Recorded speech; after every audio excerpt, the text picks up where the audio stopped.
exciting matchup here in our pool. Each of these teams sitting currently on 1 win and both seeded in the top 8 after the 2014 Men's Roller Derby World Cup.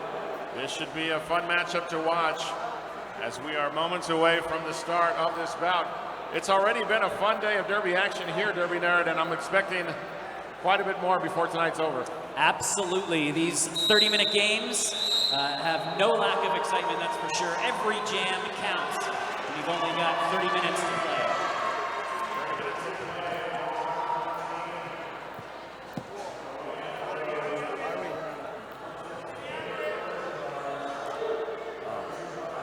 Good afternoon.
And welcome everybody, this is Bob Noxious. I'm sitting alongside Snoogans. You have just tuned in to Team Argentina up against Team England. We are into our second jam.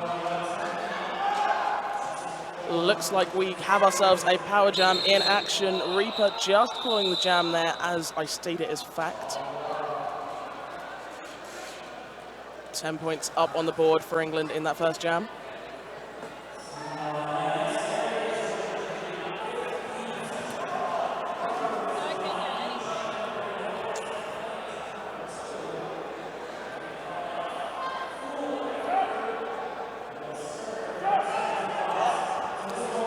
So this next jam up is going to be a jammerless jam start, with Reaper having illegally called off the previous jam.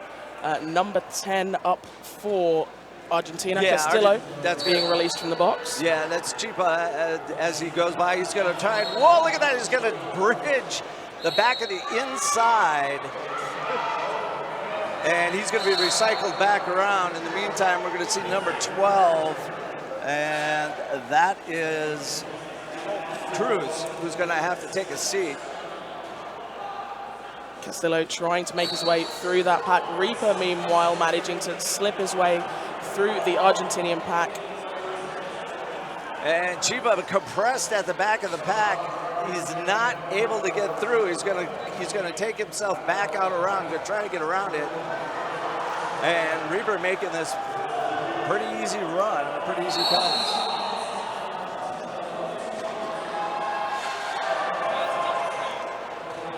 And Chiba finally gonna get through.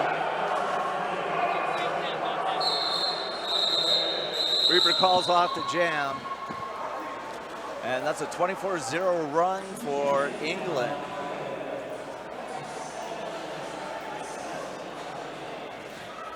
And stepping to the line, ladies and gentlemen, this is your 2014 jamming MVP. That is Pibe out there for Argentina, up against Fish for England.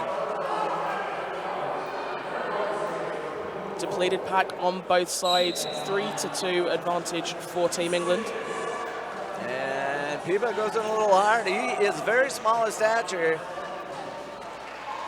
They're going to compress him. They do a nice job on him. He's a very slippery skater. In the meantime, lead jam going to go to Fish. Oh my! Some huge hits There's being a flying delivered on Superman track. with a seat grab and a knack, I'm pretty sure. Some forearm penalty for Fish.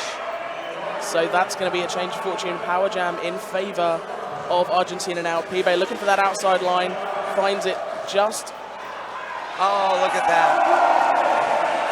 Pibe with that nice figure skating turnaround move. He's backward on one skate. He's able to get past on the outside of turn 4. Pibe trying to go low there. Shrooms taking him out, setting him back. England doing a nice job with containing Pibe a lot of times. They do it by playing a very compact defense. But Pibe able to get through. You're not going to stop him if he's got any open space. Oh, no, absolutely. Argentina going in to rush that 3 wall of England blockers. Fish now back on track. And Fish goes through really kind of unnoticed. They're going to try and chase him down the inside, not able to do it. Esquivel out there trying to help break things up. He's going to miss. Fish got the inside. As everyone was concerned with Pibe, Fish gets the inside, but Pibe is through scoring as well. If you will recall, Fish was the lead jammer on this jam. Having already been to the box means it will run for the full 2 minutes. Another 11 seconds to go of this play. Beautiful. Oh, heavy Dolce. And, well, Javi's going to take a seat, though. Beautiful takeoff by Esquivel, number 22. Fish going for that outside line. Fish was the lead jammer on this jam. Having already been to the box means it will run for the full 2 minutes. That's right. Another 11 seconds to go of this play. 2014, Pibe being one of the guys that was here in in Birmingham in 2014, as is Esquivel. Yep. I tell you what, I've been very much looking forward to this game all day, just to see how Argentina have progressed, and I think the answer is very well. Yes. I had an absolute thrill of a lifetime being able to go down and spend time with them in Buenos Aires, an amazing hotbed of roller derby, amazing community of people down there, and I know they're listening. And unfortunately, number 2, Bentos heading to the penalty box.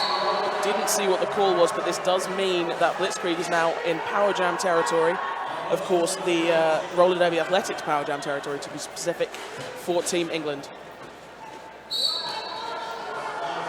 Now you see, Bob, I've been quite lucky this year. I've been doing some NSOing and helping out with some of Team England's training.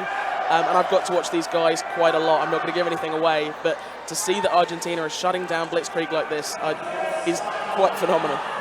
Oh, there's Dolce one more time as he comes back out. He's going to get the last, he may get the last word, but he's not going to prevent the points.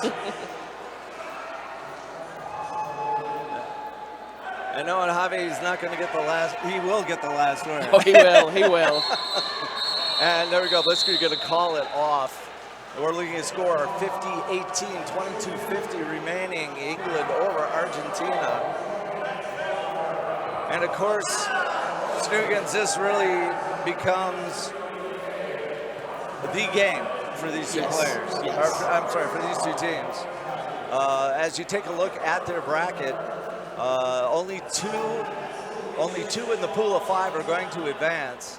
Right now, these two teams both undefeated, although only in their second game.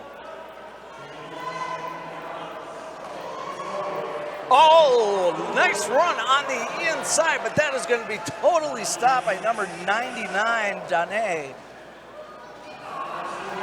Dane right now is all over Sully like a cheap suit. Sully does manage to get his hips round, picks up lead, but you can tell, just look at his face as he came past the camera, I don't think he'd anticipated that much resistance. No, and then Sully, as you see him come right into your picture, he's going to shoot through to the outside of turn 2 where he's run out of bounds. He's going to look for some room on the inside, and he's up against Dane again. Yep. I think we're seeing some friendly rivalries forming. Meanwhile, Luke taking a tumble. And he is issued with a cutting penalty. This means Power Jam territory for England. But Dane once again right at the front of the pack there, making things incredibly difficult for Sully. Right now, Team Argentina really doing a pretty nice job on defense. They're not doing a whole lot to help out their jammer, and their jammers are not able to fight through this English defense all on their own. And nice call right there with a little hop skip over the apex. Sully calls that off. We're at 59-18. 20:54 remaining. And studios, what an honor. I mean, how much fun is this? It's incredible. 2 years later, we're sitting alongside each other after having gotten to call the final game of the very first Men's World Cup.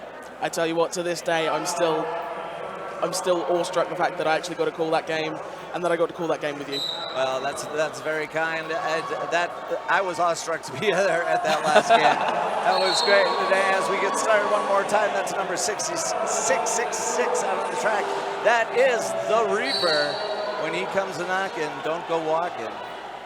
Just don't do anything. Just shut the door, perhaps. But I didn't eat the salmon mousse. Somebody will get that. Somebody will get that. I've got it. I'm happy. Oh, and right there, Reaper runs into his own player. Escobar going to be able to stand him up for a moment. He's going to slip off of him. And it looks like Dane is going to Dane the star. Reaper going for that jump along the outside, landing out of bounds, calling off the jam.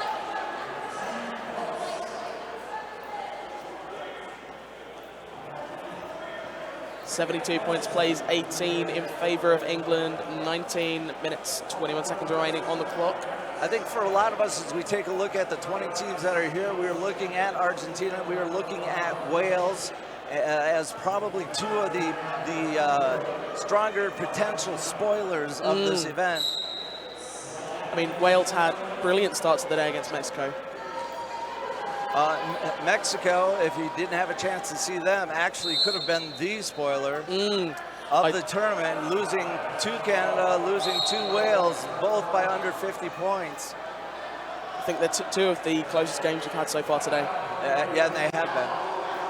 Fish is out there right now. He's struggling. Oh, and they're going to get him on the cut? No, they're not. Instead, it's going to be number 3 off Team Argentina, Victor Diaz. And Team Argentina have also lost their jammer, number 10, Castillo. I believe it was a cut track penalty where he's heading to that box.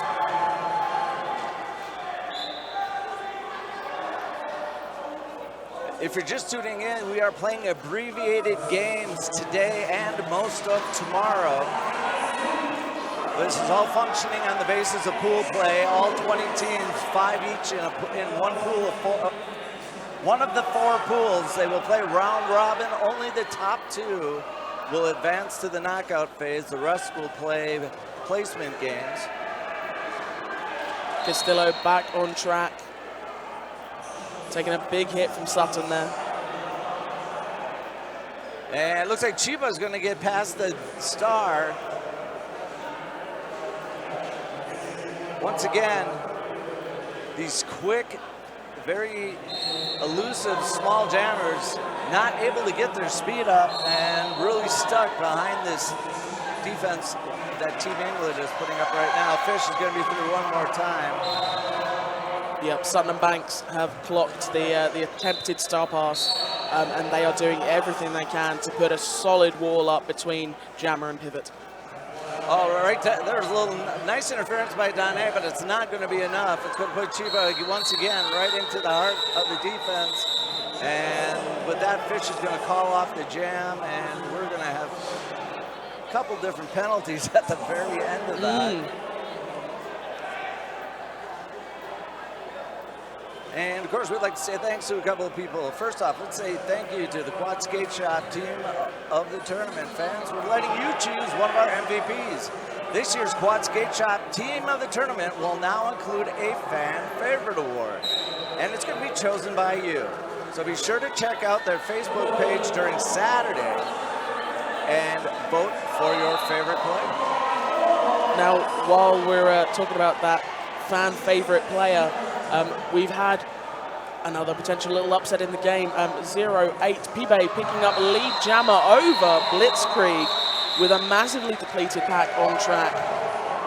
Started the jam with just 1 England blocker in the form of Ilbilly and 2 Argentinian blockers who did incredibly well to hold that blitzkrieg just long enough for Pibe to pick up lead. And I tell you, Pibe, we're seeing the moves, we're seeing some of the speed, but the thing that we're not seeing out of him today is to me what was one of his most effective trademarks, and that was the movement of his head and shoulders to get the back walls to try to anticipate where he was going.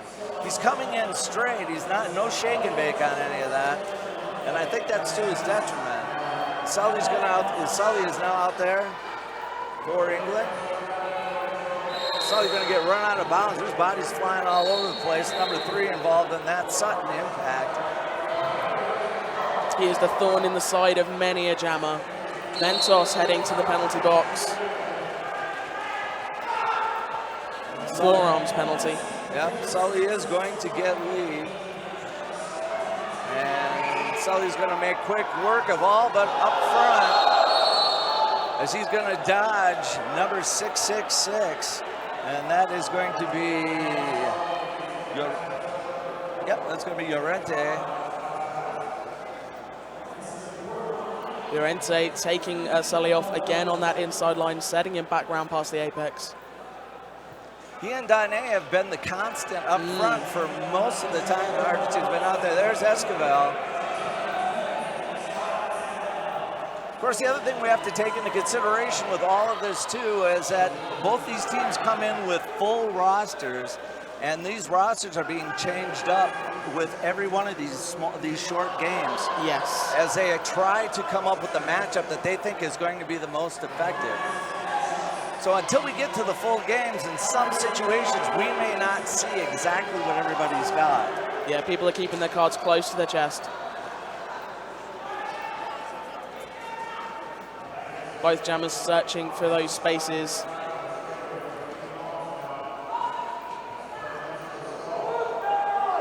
Bento, if I'm not mistaken, yet to make his initial. Yeah, I don't believe he's gotten through, and if he doesn't get out of there, he's going to pop. Some beautiful footwork from Sully as he sort of skipped along the inside line. Nice transition work, got him through to pick up a couple of points on that last pass. I'll tell you, Team England does a lot of things right. There's no question that they were anticipated to be one of the elite teams coming into this event. But they have done a magnificent job against a jamming crew that you have unfortunately had not any chance to really see their ability, see them play. And we're going to go to a team timeout.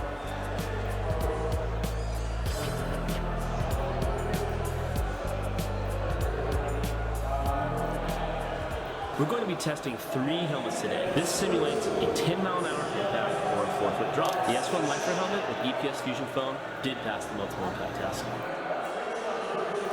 And that team timeout brought to you by Quad Skate Shop. And that was, of course, that was called for Argentina. We are actually on track 1, which is the nerd track.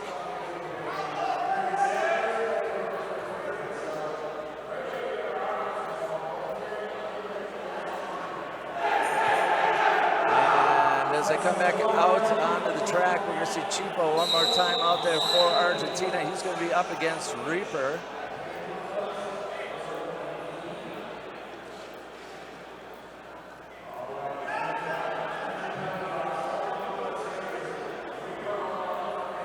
Dare I say it, I think we've got an empty penalty box, Bob. I do apologize to anyone that negatively affects. Yeah, really.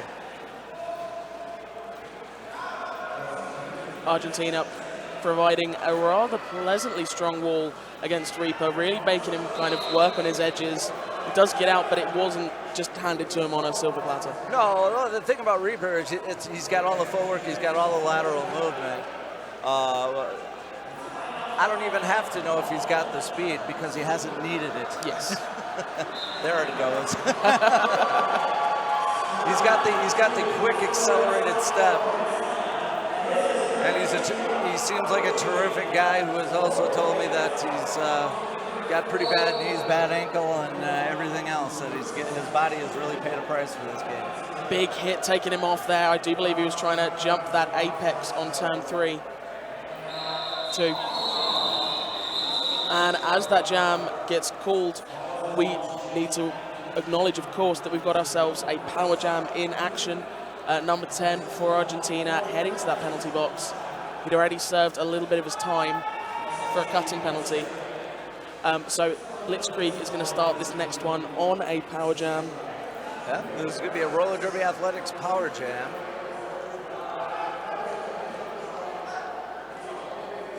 And we'll briefly talk. Oh, no, we won't. We're gonna we'll let it go. I say we let him go. Let him go. Blitzkrieg taken off on the inside, sets himself back on track with great speed. Oh, wow, what a move. It's not often that you see somebody duck head first and then bring their backside around like that. In fact, I don't think I've seen that before. You're welcome from the UK. Generally, the idea is to come in and bring your body and lay it out wide and kind of rotate like a rotating door through that. Terrific move. Matt Lovin going in with some offense there, trying to clear that Argentinian wall.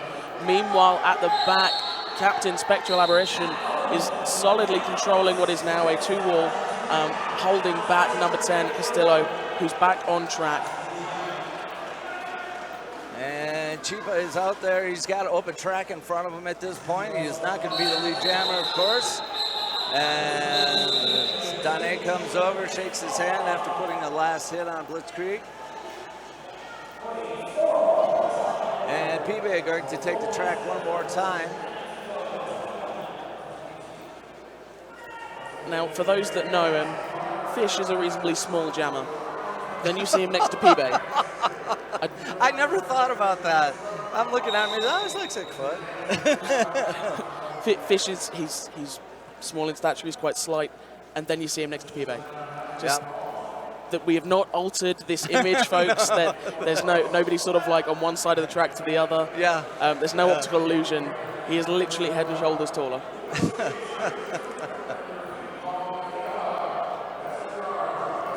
PB, of course, really lacking in putting up points because he's not had that ability to be able to hide himself low and continue with a moving pack and find the open spaces. They've been very good at basically getting down low, getting in front of him and bringing him to a stop and making him work for it. And when those walls get tight, I don't think he's probably got the physical strength to be able to break through them. As we see, PB is going to get laid to the inside right there, and Fish is gone. That's going to be a swing and a miss. PB, however, dropping the shoulder on the inside, managing to get his whole body below the hips of Toots. And there we see Air PB. I don't know if he made contact in the air. I'm guessing that, well, Argentina seems to indicate that the penalty is going to be on Team England. All we know is that PB was, well, there's a replay right there. He was spun around mid-air.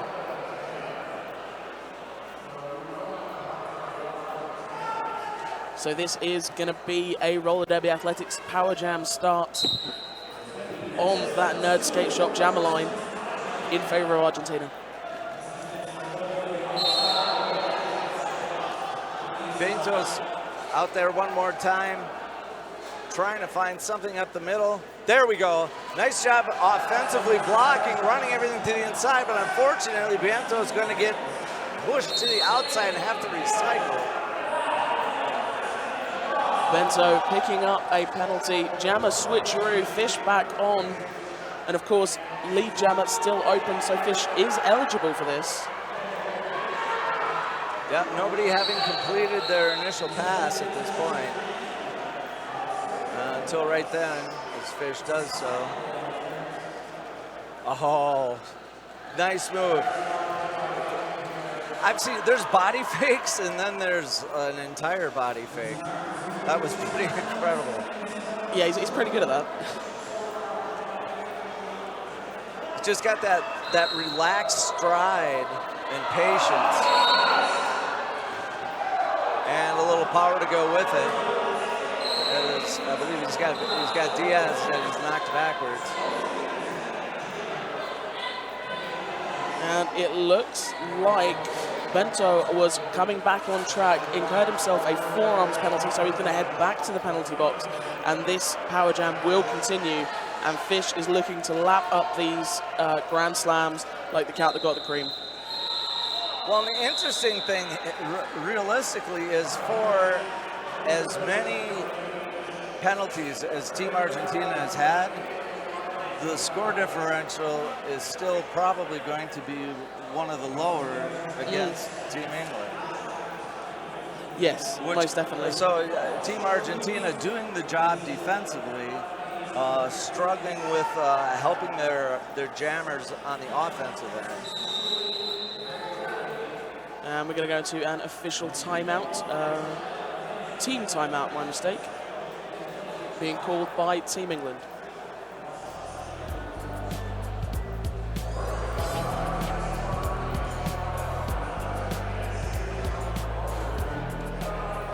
Just go to any game and you're like, oh yeah, this is why I do this. I skate for the Linda Roll Girls, and S1 is part of my uniform. A clear path through the pack almost never exists. So we fight and make our own.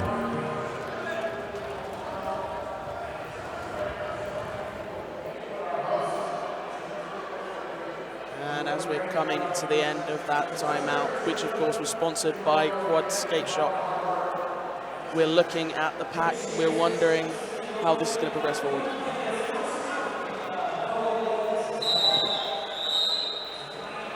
And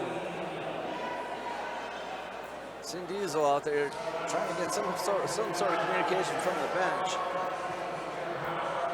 Sully going to be out there on the power jam. Banks throwing a big shoulder into the middle of that pack, breaking up that wall, giving a whole heap of space for Sully to get through and pick up lead.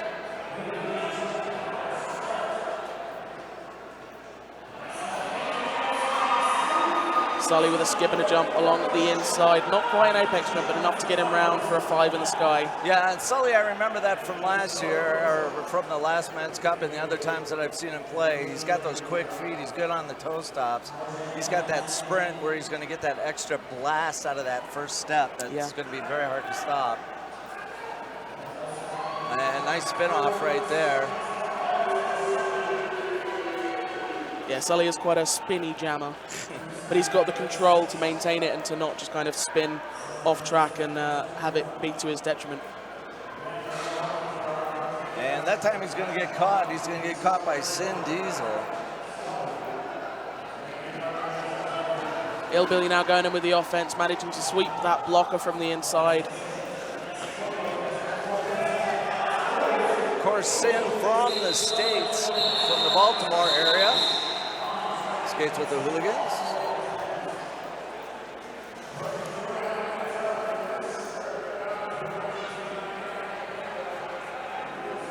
And Reaper and Pive having a conversation.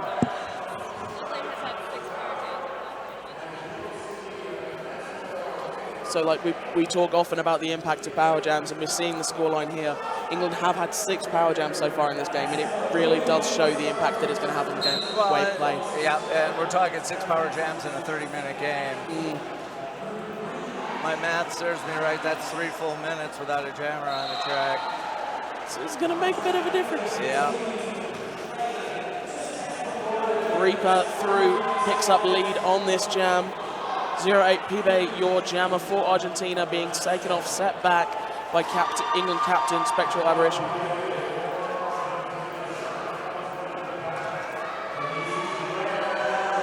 Pibe looking for any gap anywhere, but it seems to be every door he tries to knock on is faced with an England blocker. Yeah, this becomes Except that one. Yeah, this becomes one of those scenarios where realistically you've got to know when to let the opposing jammer go and to focus. You got to cut your losses sometimes and focus on taking care of your own. Pibe heading to the penalty box for a blocking with the head. Means we've got ourselves another roller derby athletics power jam in favor of England. also, well, looks like we're doing, take that back. Reaper, nice quick move to the outside.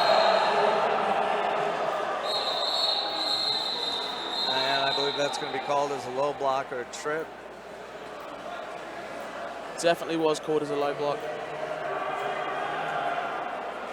It was just kind of one of those things as he slipped off. Both of them had their feet moving. There was nothing intentional about it.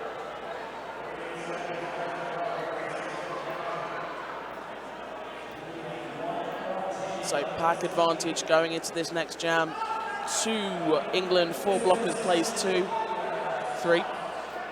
Blitzkrieg up to jam on this power start.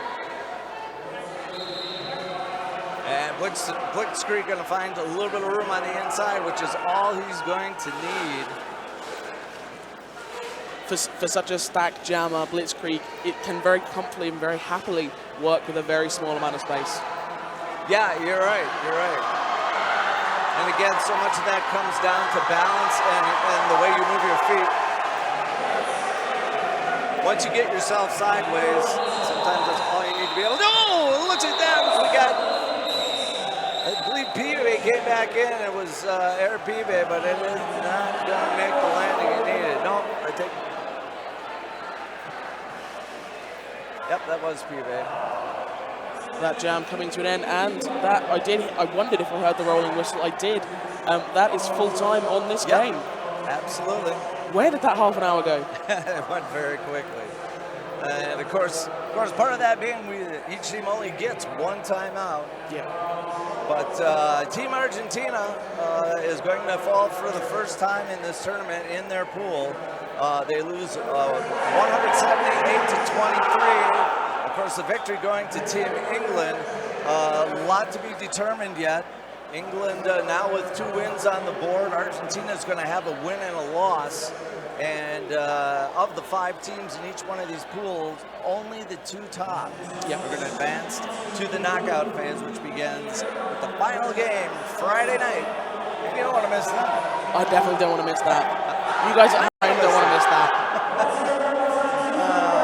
We get into Saturday and Sunday, and of course we finish that off. We have plenty of placement games that will go on. The tournament is only going to get so much better even from today. And it's been absolutely incredible. And I just want to draw your attention to what we're seeing on screen. Yeah. These guys have just spent the last half an hour knocking each other about a fair amount, but the respect and admiration from both sides. I mean, everybody really rallied round and rallied behind Argentina back in 2014 in Birmingham.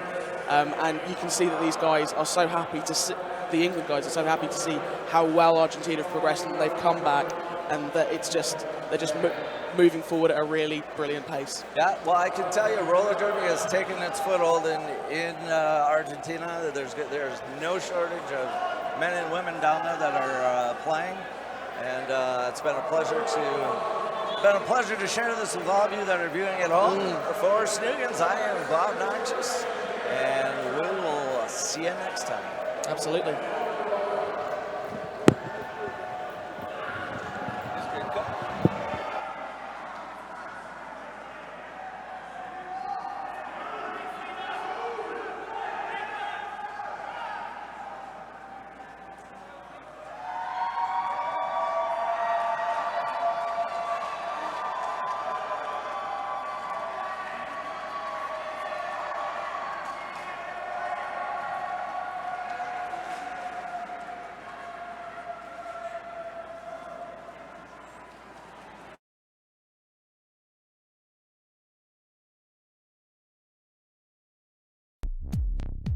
Nerd Roller Skates is your dedicated quad roller skate. Well, then tell Logan, please.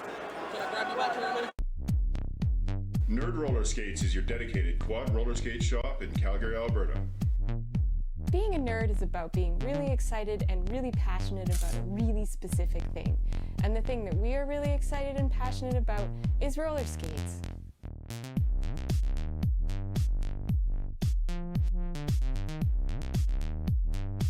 Nerd Roller Skates. Official skate shop, Men's Roller Derby World Cup 2016. For people who roll. I am your fortress on the front line of sport. engineered to be stronger than the attack. I defy convention by protecting more with less, helping you breathe easier, hydrate faster, speak more clearly. I am Sisu, and I fend for you.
We really miss the feeling of spontaneously visiting a store and trying out the newest gear. A hangout for all roller skaters.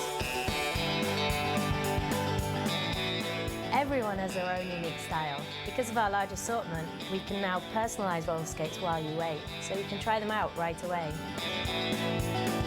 Our mission is to fit you with the right gear, and don't forget to turn left.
Then I can jam the track.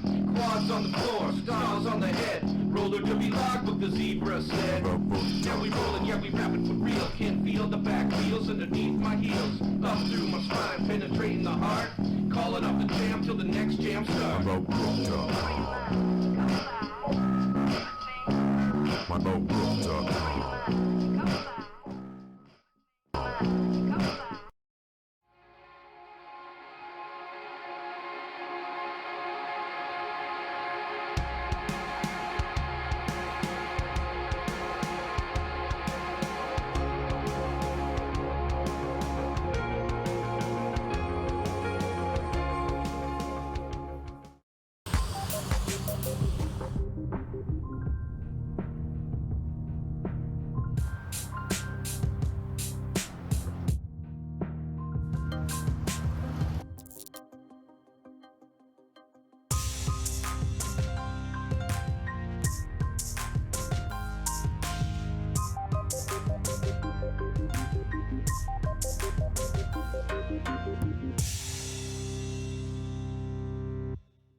Go-Go and I skate with the Gotham Girls All-Stars.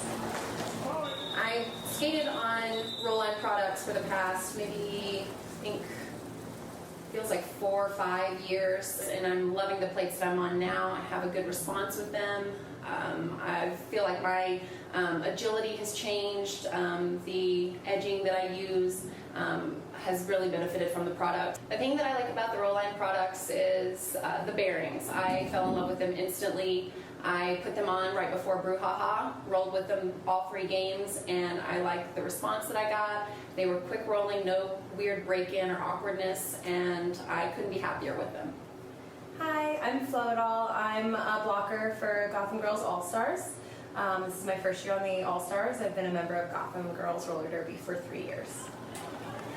I really love the quality of the product. I feel like I've found my edges so much more with these new plates and with the wheels. I know that prior to the switch, I always had a huge sense of anxiety when going into a game on a new floor. And I would bring like a suitcase full of different wheels just in case. And I've now used these plates and wheels on 3 different surfaces and like didn't even have to think about switching, just got out on the floor and felt perfect skating in them. My stops were great, my edges were great, like everything just felt so comfortable. So I feel like they're really versatile. The wheels had very little break-in. With the plates, I love that they're low to the ground. I feel like I have a lot more control and precision with my edges. Hey, my name is Misty Maven. I'm a jammer for the Gotham Girls All-Stars, and I have been a part of roller derby for Gotham for 3 years now. So from last season and this season, I updated my plates to roll-line plates, and they have been so responsive. It's been insane. Like the littlest movement, the plate responds with my foot. It's like I'm not even wearing skates. It's like I'm running on my sneakers. I have to buy new protective gear like every month just because I'm so hard on everything, but roll-line, I don't have to worry about that. I've had my plates now since the beginning of the season, and they're still going like they're brand new.